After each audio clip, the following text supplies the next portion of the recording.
할렐루야, 할렐루야. 네, 어느새 6월입니다. 우리 옆 사람이 좀 인사하겠습니다. 하나님의 사랑이 영원히 당신과 함께합니다. 하나님의 사랑이 영원히 당신과 함께합니다. 함께합니다. 함께합니다. 80년도, 90년도 때 하스테반 선교사님 쫓아다니면서 진짜 눈물을 흘리면서 많이 찬양했던 찬양인데, 오늘 또 공교롭게 우리 상호경제가 처음으로 찬양 인도하는 날에 마지막 곡으로 선곡을 해줬는데, 옛날에 저 이제 지방 출신이라 가지고 저희 교회에서 전세버스 빌려가지고 서울에 올라와서 서빙고에서 예배드리고 막 늦게 내려가고 그때 생각나고요. 근데도 그때도 맨 마지막 가사인 내 생명 주님께 드리라는 가사는 쉽게 못하겠더라고요. 이렇게 순교가 이 땅에 살면서 하나님이 주시는 가장 최고치의 어떻게 보면 상급이고 선물인데, 그 어린 마음에도 내 생명을 하나님을 위해서 드릴 수 있을까라는 그 고백을 이렇게 쉽게 할 수 없어서 그 부분만 제가 찬양을 안 했던 기억이 나는데, 오랜만에 이 찬양하는데도 이 앞에서 찬양하는데, 오늘은 제가 자신 있게 하나님 앞에 찬양했지만 마음으로는 하나님 아시지요 하면서 고백했던 또 아까 저만의 찬양 고백이었고, 아까 그 앞구절에 보면은 하나님의 사랑이 영원히 함께하리, 너무 좋잖아요, 그죠? 다시 한번 좀 축복해 주세요, 옆 사람에게. 하나님의 사랑이 당신과 영원히 함께합니다. 하나님의 사랑이 당신과 영원히 함께합니다. 영원히 함께합니다. 영원히 함께. 저렇게 우리 서인이를 보고 이렇게 예배드리는 우리 하경자매를 위해서도 좀 축복해 주세요. 하나님의 사랑이 하경자매와 영원히 함께합니다. 여러분, 자녀와 함께 이렇게 예배드리는 거 정말 거룩하고 인간이 할 수 있는 최고의 영광스러운 일인 줄 믿습니다. 우리 사모님부터 또 우리 다은 자매도 있고 하경 자매도 있고, 우리 아이를 데리고 이렇게 주일 재단 예배 재단을 잘 섬기는 우리 엄마들 위해서 박수 한번 쳐주세요. 축복합니다.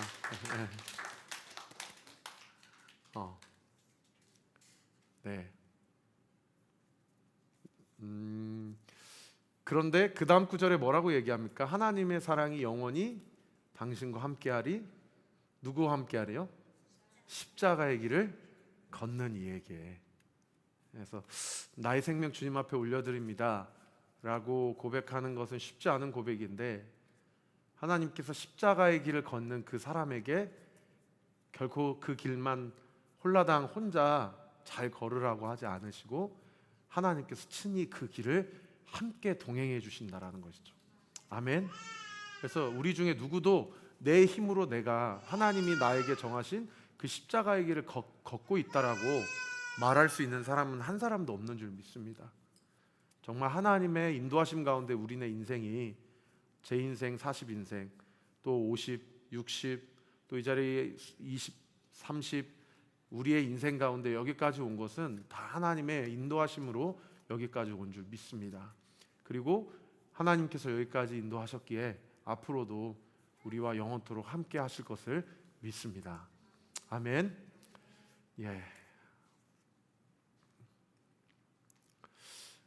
계속해서 레위기 말씀을 묵상을 하고 있는데요. 레위기 말씀을 쭉 묵상하면서 하나님께서 우리에게 주시는 가장 핵심적인 구절을 저는 레위기 19장 2절이라고 말씀을 드렸습니다. 우리 19장 2절 말씀 같이 한번 읽어볼까요? 시작. 너는 이스라엘 자손의 온 회중에게 말하여 이르라. 너희는 거룩하라. 이는 나 여호와 너희 하나님이 거룩함이니라. 여러분, 이 구절이 가장 핵심되는 구절이라고 했는데, 아까 그 말씀해 보시면 제가 하이라이트를 좀 부탁드렸던 구절이 단어가 거룩이라는 단어였습니다. 통상 거룩이라는 단어를, 홀리니스라는 단어를 묵상하면 참 부담이 됩니다. 왜냐하면 내가 나를 봐도 거룩함하고는 좀 많이 동떨어졌고, 앞으로도 그닥 더 거룩해질 것 같지는 않을 것 같은 그런 어떤 내 자신의 연약함을 나도 알지만 우리 주님이 누구보다도 잘 아신다라는 생각 때문에라도 이 거룩이라는 단어는 참 많이 부담이죠. 그러나 제가 지난 주일날 계속 설교한 대로 거룩을 어떤 정결이나 거룩 또는 깨끗, 순결, 이라는 뜻으로 치환해서 묵상해 보면 당연히 부담을 느끼지 않을 수가 없지만, 거룩이라는 단어는 아까 저희가 같이 묵상했던 대로 본문의 드라마이브를 쭉 보시면 분리하였습니다 혹은 구별하였습니다 라는 단어가 상당히 많이 등장하지 않았습니까? 이 거룩이라는 사전적 어원은 분리되다 혹은 구별되다, 따로 떼어놓다 라는 뜻이 거룩의 원래 더 하나님의 진의, 본의와 가까운 해석이라고 할 수가 있는 것입니다. 즉 무슨 얘기입니까? 너희가 이제는 내 백성이니 내 자녀이니 뭘 해서 하면 좋고 뭘 하지 말아라고 해서 안 하면 좋고 그런 행위나 어떤 결과에 근거한 거룩이 아니고, 내가 누구냐는 거예요. 나라는 존재가 어떻게 창조되었고 어떻게 여기까지 왔으며 앞으로 무엇을 위해서 가야 될 거냐 이거죠. 이게 거룩의 어원적인 뜻과 많이 더 부합하다는 거죠. 그래서 세상의 사람들과 같이 살지 않고 하나님의 사람으로서 하나님이 정하신 대로 하나님의 라이프 스타일대로 그렇게 살아가야 되겠다라고 결단하고 헌신하기로 작정된 사람들, 하나님은 그 사람들을 거룩하다라고 이야기를 한다라는 겁니다. 그래서 거룩이라는 단어에 대한 부담을 좀 내려놓으세요. 거룩을 나 주체적, 내 주도적으로 이루려고 하는 것은 거짓된, 날조된 복음입니다. 거룩은 우리로서는 이룰 수 없다라는 사실을 인정하고, 그러나 우리가 이룰 수 없는 그것을 예수 그리스도께서 십자가에서 다 이루셨다라는 것을 믿는 자들, 그 사람을 하나님이 거룩한 자들이라고 인쳐주신다는 겁니다. 믿으시면 아멘.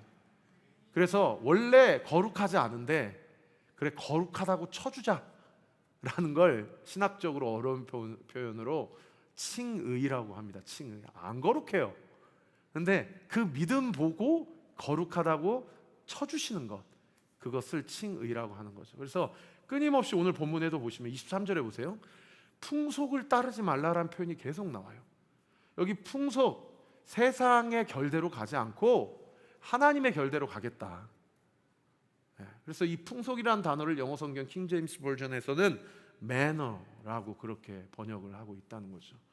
여러분 좋아하시는 영화 중에 Manners makes man이라는 유명한 명대사가 있지 않았습니까? 예절이 사람을 만든다, 직역하면 그 정도 해석해 볼 수 있는데, 이 매너가 예절이나 예의라고 해석해 볼 수도 있겠지만 풍속 혹은 그 사람이 살고자 하는 방식이라는 것이 더 사전적인 가까운 뜻이라고 볼 수가 있는 것이죠. 그래서 오늘 제가 말씀을 전하면서 여러분의 첫 번째 한번 좀 도전하고 싶은 부분은 뭐냐면, 요즘 나의 삶 가운데 내가 어떤 풍속을 따라 살아가고 있는가, 어떤 삶의 생각의 방식, 이 생각의 메커니즘이라고 하잖아요. 이 생각의 틀을 가지고 살고자 하는가를 한 번쯤 점검해 보아야 한다는 것입니다. 하나님께서 우리에게 원하시는 것은요, 어떤 행위나 결과가 아니고요, 하나님 앞에서의 나의 방식, 내 삶의 태도를 무엇보다도 중요하게 생각한다라는 거예요. 저도요, 이게 목회를 하다 보면은 우리 성도님들하고 영적인 대화를 나누잖아요. 그러면 우리 성도님들께서 목사님이 하신 말씀이면 그래도 그렇게 해야지 라고 하면 제가 영적으로 목양하고 지도하기가 참 재밌고 감사하고 좋더라고요. 근데 무슨 얘기를 권면을 하면 목사님 이렇게 잔소리만 많으셔가지고 어떻게 하나, 이렇게 받아들이면 저도 그 다음부터는 별로 얘기하고 싶지가 않더라고요. 여러분, 하나님이 뭐라고 얘기를 하시면 내 마음밭이 하나님이 말씀하신 거니까 내가 이해되지 않아도 그걸 들어야지 라고 이야기를 하면, 그러면 하나님이 얼마나 많이, 얼마나 자주, 얼마나 자세하게 여러분에게 말씀하시겠어요. 그죠? 근데 내 태도가 뭐라고 얘기를 했는데 그게 부담스럽거나 불편하거나 아니면 그게 나하고 별로 상관없다라고 이야기를 하면, 하나님도 인격적이신 영이기 때문에 그 다음부터 조금 더 디테일하게 더 풀어주기가 어렵지 않겠는가, 그런 생각이 많이 들더라고요. 지난주에 이 공간을 디자인해 주신 오광석 대표님 오셔가지고 세상에 클라이언트 중에 공연장을 의뢰한 클라이언트를 또 만나셨나 봐요. 근데 본인이 했던 레퍼런스는 다 교회거나 아니면 뭐 법무사 사무소 아니면 뭐 뷰티샵 이런 것만 있지 공연장 없는 거예요. 그래서 오 대표님이 저한테 전화를 급하게 주셔가지고 목사님 지금 잠깐 저희 클라이언트랑 목사님 교회 좀 방문해도 되겠습니까? 그래서 오시라고. 근데 왜 그러시냐 그랬더니 이분이 이제 공연장을 스튜디오를 이제 저한테 의뢰를 했는데 내가 이거를 할 수 있는지에 대한 레퍼런스 포트폴리오가 필요해서 이거를 이제 제가 이 교회를 했습니다라는 걸 목사님 교회밖에 생각이 안 납니다. 그러니 좀 방문을 하겠습니다. 그래서 오시라고. 그래서 이제 오셔서 쭉 보시고 잠깐 대화를 이제 클라이언트 분은 돌아가시고 대화하는데 제가 정말 큰 감동을 받았던 이야기가 있었어요. 그분이 이제 그 주나임 교회라는 인천에 한 6, 70명 되는 개척교회를 섬기고 계시거든요.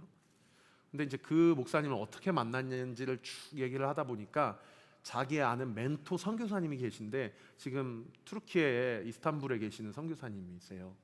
근데 그분하고 이제 교제를 하고 이제 몸은 떨어져 있으니까 그러다가 제가 어떤 교회를 섬겨야 되겠냐 그런데 그 선교사님이 이 주나임 교회 유 목사님을 만나서 그 교회를 좀 충성되게 섬기셨으면 좋겠다.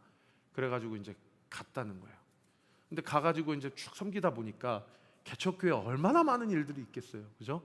그리고 하나하나 사사건건 담임 목사님하고 이렇게 잘 결이 맞으면 좋은데 이렇게 왜 그러실까 하면서 이제 결이 안 맞는 게 하나둘씩 쌓인다라는 거예요.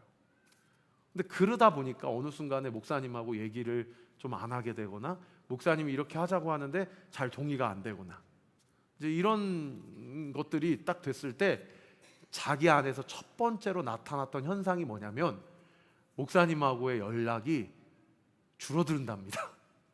그리고 뭔 얘기를 하거나 뭔가를 물어볼 때도 그전에는 목사님하고 물어보고 기도하면서 결정했다고 하면 그런 순간에는 이제 그냥 자기가 혼자 기도하고 결정을 해버린다든지 이런 일들이 있더라는 거예요.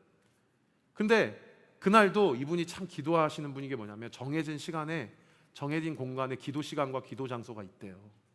근데 거기서 이렇게 하나님 앞에 새벽에 기도하는데 하나님이 마음 가운데 그 부분을 딱 지적을 하시더래요.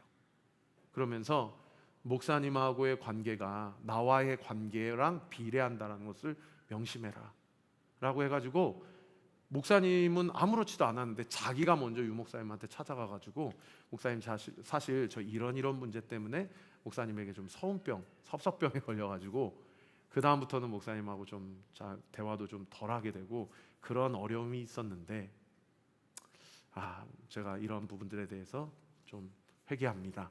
그리고 털고 싶습니다. 라고 얘기를 하더래요. 그러니까 유 목사님이 사과를 하더래요. 사과를. 그러면서 자기 안에 저한테 하는 얘기가 뭐냐면 그렇게 사실은 어떻게 보면 용기를 낼 수 있는 거잖아요. 근데 그렇게 용기를 낼 수 있는 근거가 뭐냐면 유 목사님에 대한 기도하는 시간에 자기 안에 유 목사님이 불쌍해 보이더래요. 유 목사님이 얼마나 고생이 많을까. 저분이 불쌍해 보이더래요. 그러니까 그 불쌍히 보이는 마음이 어떤 마음으로 연결되냐면 저분을 내가 품어야 되겠다 라는 마음으로 연결이 되고 그 마음이 기도하는 중에 커져서 그분께 찾아가서 유 목사님은 그 전이나 그 이후나 똑같았는데 얼마나 당황스럽겠어요. 갑자기 와가지고 제가 그랬다고. 근데 제가 그 오 대표님한테 그 얘기를 딱 듣는데요, 제가 속으로 어떤 기도가 순간 쏙 올라왔냐면 하나님, 우리 온리교회 성도들이 저를 좀 불쌍히 여기게 해주세요. 제가 왜 이 말씀을 드리냐면 여러분 이 마음은 내가 기도하고 품지 않는 한 먹을 수 없는 마음이에요. 그죠? 유 목사님이 오집사가 좀 이상하네 요즘에 나랑 소통을 덜 하네.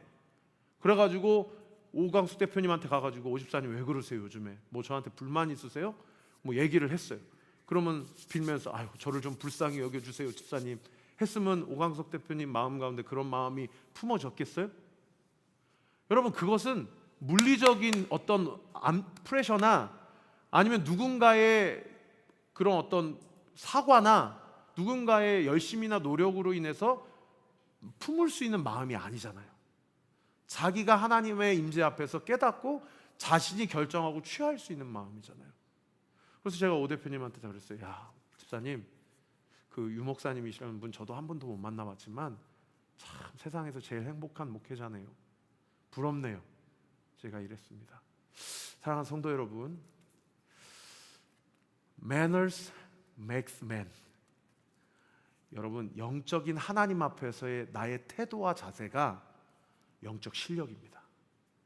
다른 게 영적 실력이 아니고요, 기도 시간이 길고 능력받고 방언하고 치유사역 그리고 전도 열심히 하고 헌금 많이 하고가 영적인 실력이 아니고요, 하나님 앞에서 내가 누구고 내가 어떤 자세와 태도를 취하느냐가 영적인 실력이라는 거예요.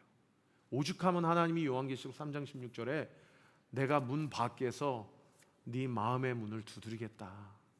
네가 마음의 문을 열면 내가 너에게로 들어가 너로 더불어 먹고 너도 나로 더불어 먹으리라 라고 말씀하셨겠냐는 거예요. 여러분, 말씀 읽을 때, 기도할 때 말씀이 잘 눈에 들어오지 않는다거나 영적인 뭔가 침체에 빠져 있거나 기도가 잘 나오지 않는다거나, 여러분 그럴 때는 하나님을 향한 나의 마음과 태도를 다시 한번 점검해 보시고, 또 저와 함께 이렇게 온리교회를 세워가면서 개척교회 가운데 얼마나 시험들 일이 많이 있겠습니까?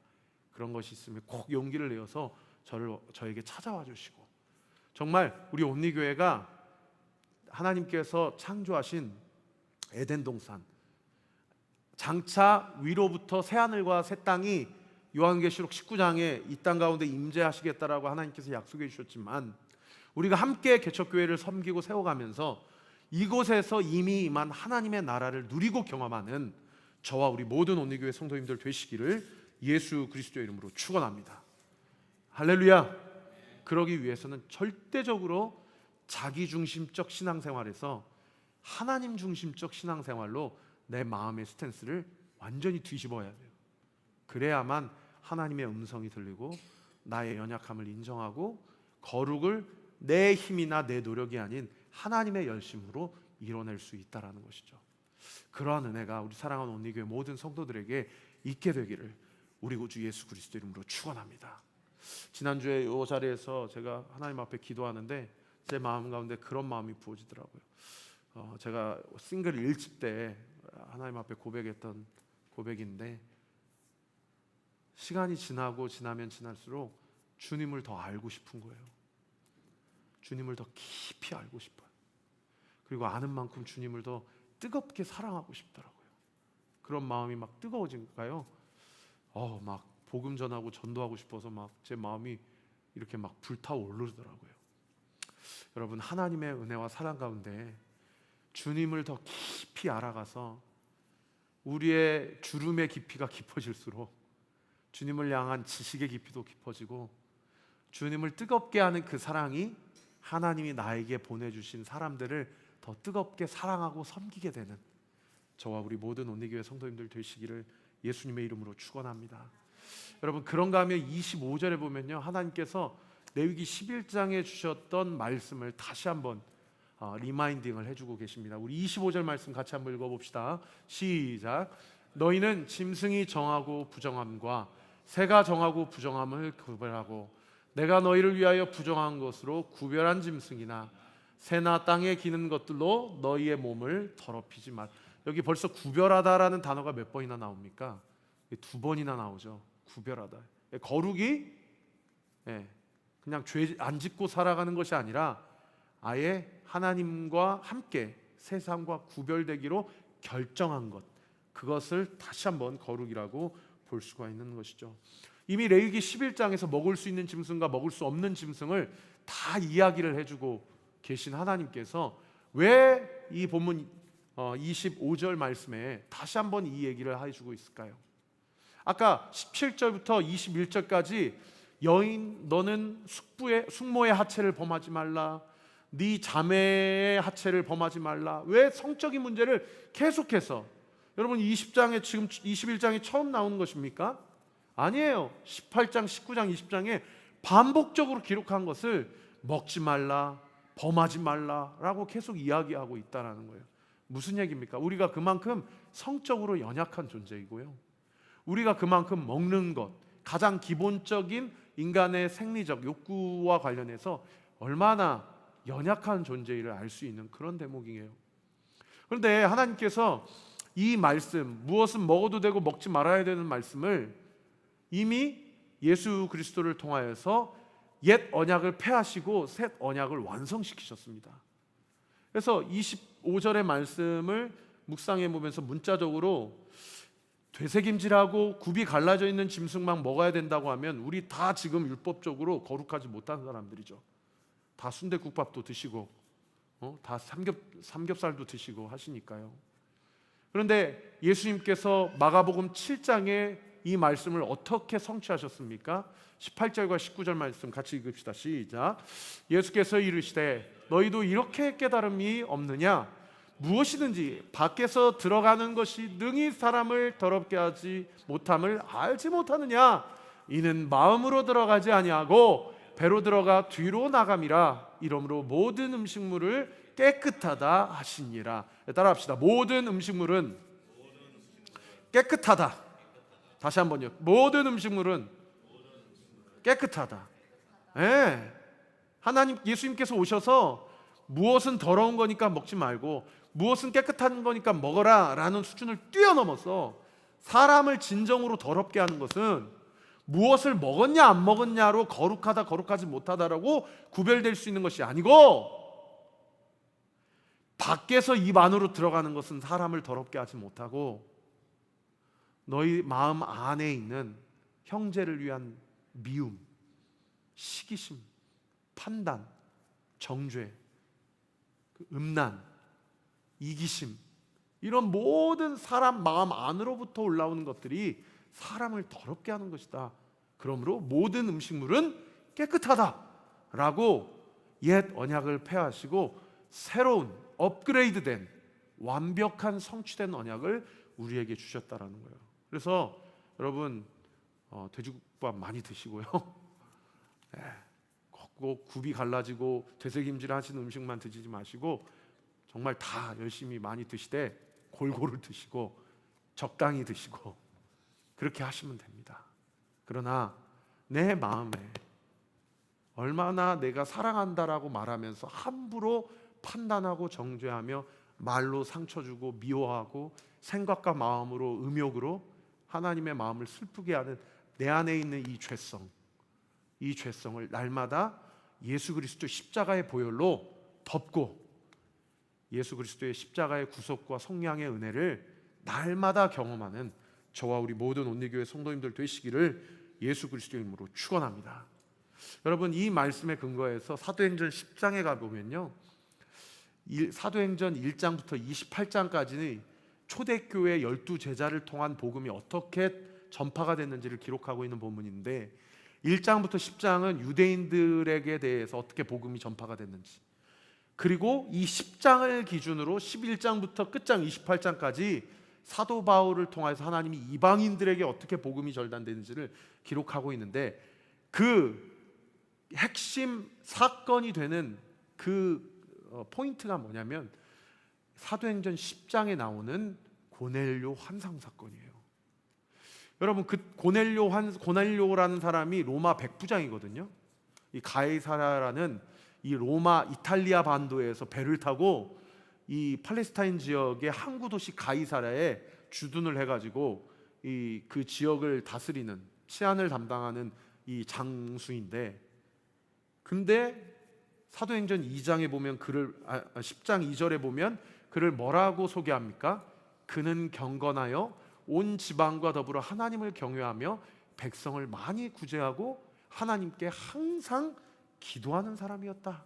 그러니까 하나님의 존재를 알고 존재만 알 뿐만 아니라 하나님께 기도하고 하나님 앞에서 신앙생활을 할 뿐만 아니라 실제적인 삶 가운데 자기가 로마로부터 봉급을 받으면 다 인마이 포켓 안 하고 적지 않은 분량을 그 가이사랴 도시에 연약하고 가난한 자들에게 나누어 주는 구제 생활까지 하는 정말 훌륭한 이 믿음과 행함이 정말 이 밸런스를 맞추는 그런 훌륭한 크리스찬이었는데, 문제는 아직 사도행전 10장이기 때문에 누구도 고넬료한테 와서 세례를 주는 사람도 없고 이 사람도 초대교회 한 사람의 성도라고 컨펌해 주는 사람이 없는 거예요.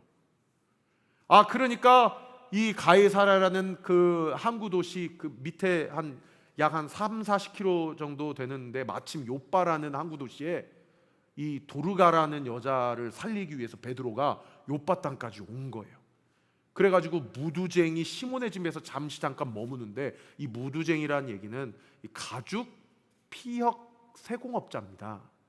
그러니까 율법에 의하면 이 가죽 장사하는 사람들은 이 더러운 동물의 사체를 이미 손댄 사람들이기 때문에 이 부정한 자들이거든요. 근데 베드로가 이미 무두장이 시몬의 집에 오랜 세월 동안 거주했다라는 것은 레위기서에서 이야기하는 정하고 부정함의 율법을 이미 예수 그리스도를 통해서 하나님께서 완성하셨음을 베드로 자신은 알았던 거예요. 그런데도 불구하고 여전히 자기 마음 가운데 복음은 유대인들을 위한 것이고 이방인들은 아직은 아니다라는 생각이 베드로에게 남아 있었던 모양이에요. 그러니까 무두장이 시몬 집에 거주할 때에 점심이 돼가지고 기도하러 제6시, 오늘날로 말하면 정오에 기도하러 올라가다가 자기 함께 신앙생활하는 개척 멤버들이 집안에서 음식을 준비하는데 밥을 먹으려고 하다 보니까 세상에 위로부터 환상이 보인 거예요. 환상이 보이는데요, 위에서 막 4발 달린 짐승부터 해가지고 발 여러 개 달린 짐승, 곤충, 그리고 막 뱀, 기는 것, 이런 것들이 막 그릇 안으로 들어가요. 그러더니 하나님께서 그 그릇 안에 있는 그 동물들을 베드로 보고 먹으라! 라고 얘기를 하는 거예요. 베드로가 뭐라고 얘기합니까? 이런 부정한 짐승은 율법의 근거에서 나는 먹을 수가 없다. 그러니까 하나님께서 베드로에게 뭐라고 얘기하십니까? 야, 내가 정하다고 하는 걸 네가 뭔데 부정하다고 하냐? 그런 얘기를 하세요.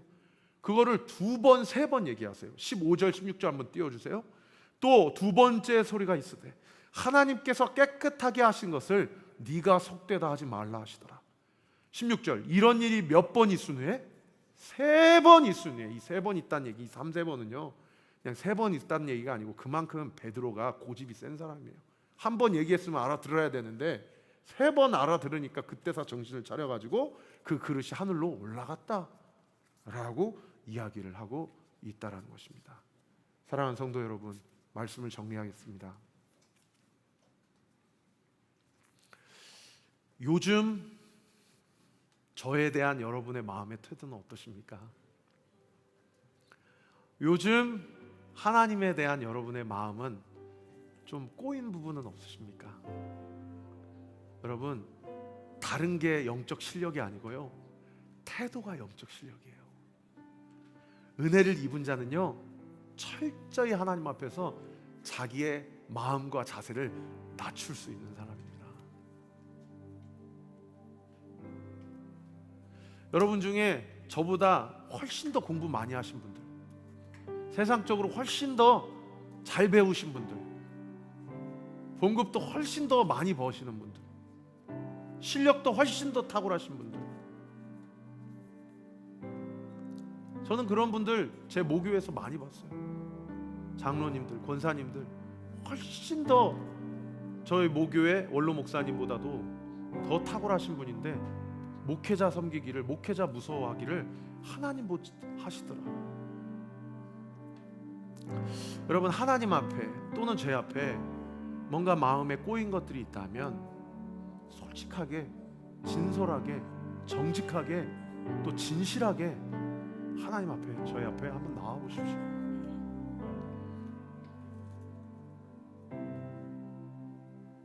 하나님이 논리를 따지지 않으시고요, 마음과 태도를 달아보신다라는 사실을 다시 한번 묵상해 보시기 바랍니다. 그런가 하면요, 그 마음의 핵심은 뭐냐? 내가 깨끗하다 하는 걸 왜 네가 속되다 하느냐? 아니 무슨 얘기예요? 레위기 11장은 하나님이 주신 말씀이잖아요. 왜 하나님 구약에서는 이렇게 말씀하시고 또 왜 지금은 깨끗하다고 하시는 거예요? 헷갈려요. 이러한 툴툴거림이 아니라 주님이 깨끗하다 하시면 깨끗하다고 먹겠습니다. 여러분, 그 베드로의 고넬료 환상 사건을 통해서요, 고넬료가 요빠까지 가서 자신의 하인들을 통해서 베드로를 가이사랴까지 초청을 합니다. 베드로가 그 3-40km를 걸어가 가지고요 고넬료를 만나고 고넬료가 어떻게 하나님을 만났는지, 그리고 내가 어떤 환상을 보고 여기까지 왔는지를 서로 나눈 다음에 그 고넬료 집에서 세상에 고넬료에게 세례를 베풀어요. 그리고 그 고넬료가 이방인의 첫 성도가 됩니다. 바로 그 다음 장인 사도행전 11장에요. 그 소문을 듣고 예루살렘 교회가 베드로를 불러들여요. 아니, 이방인에게 세례를 주면 어떡하냐. 여러분 집에 가서 한번 읽어보세요. 사도행전 11장에 베드로가 자기가 왜 고넬료에게 세례를 베풀지 않을 수 없었는지를 쭉 설명을 합니다. 그러니까 예루살렘 교회 성도들이 어떻게 합니까? 이제부터 이방인들에게도 복음이 열렸고 세례가 베풀어졌음을 예루살렘 공회의에서 결정을 합니다. 그리고 사도 바울이 1차, 2차, 3차 전도 여행이 시작되는 게 12장 이후부터예요. 사랑하는 성도 여러분, 하나님이 말씀하시는 말씀과 명령과 내가 믿고 내가 생각하는 신념과 신앙이 부딪히고 대치될 때 나는 무엇을 선택해야 되겠습니까? 하나님의 은혜와 사랑 가운데 나의 프레임을 철저히 그리스도의 임재 가운데 부셔버리고 하나님께서 말씀하시는 대로 되어지이다. 마리아가 고백했던 그 신앙의 고백이 우리의 삶 가운데도 고백되어져서 하나님의 놀라우신 뜻과 계획과 섭리를 온전히 이루는 저와 우리 모든 온리교회 성도들 되시기를 우리 구주 예수 그리스도의 이름으로 축원합니다.